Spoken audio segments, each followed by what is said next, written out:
সেগুলো হচ্ছে West Midnapore, Jhargram, Purulia. Day 3 মানে আজকে 31, তাহলে ডে 2 হচ্ছে 1, ডে 3 হচ্ছে 2 তারিখ। 2 তারিখ বলছে ওয়েস্ট মিদনাপুর, ঝাড়গ্রাম, পুরুলিয়া সামান্য সম্ভাবনা। ডে 4-এ হচ্ছে ওয়েস্ট বর্ধমান, বাঁকুড়া, পুরুলিয়া, ঝাড়গ্রাম, ওয়েস্ট মিদনাপুর সম্ভাবনা রয়েছে। আর ডে 5-এ মোটামুটি সব জেলাতেই বিক্ষিপ্তভাবে বৃষ্টিপাতের সম্ভাবনা,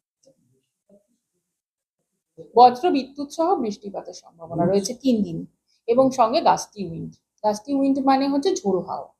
ঝোড়ো হাওয়া ও বজ্রপাত সহযোগে বৃষ্টির সম্ভাবনা রয়েছে কিছু কিছু জেলায় 2 তারিখ, 3 তারিখ এবং 4 তারিখে মোটামুটি দক্ষিণবঙ্গের সব জেলায়, কিন্তু সেটা বিক্ষিপ্ত সামান্য বৃষ্টি।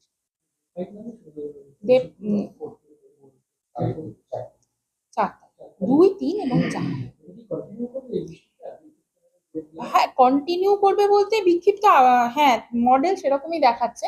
তো আমিও সেরকম দিয়ে রেখেছি ডে 5, ডে 6, ডে 7, মানে আপনার 5 তারিখে হচ্ছে আপনার কত, ডে 5 হচ্ছে কত তারিখ হলো, 4 তারিখ। তাহলে 5 তারিখ, 6 তারিখেও দক্ষিণ দিকের মানে কোস্টাল জেলাগুলোতে দিয়ে রেখেছি সামান্য বিক্ষিপ্ত বৃষ্টিপাতের সম্ভাবনা। তবে এমনও হতে পারে যে বৃষ্টিটা এর মধ্যে হয়ে যাওয়ার ফলে প্রথম 3 দিনে কিছুটা, আবার পরের 2 দিনের সম্ভাবনা মানে সেটা পরে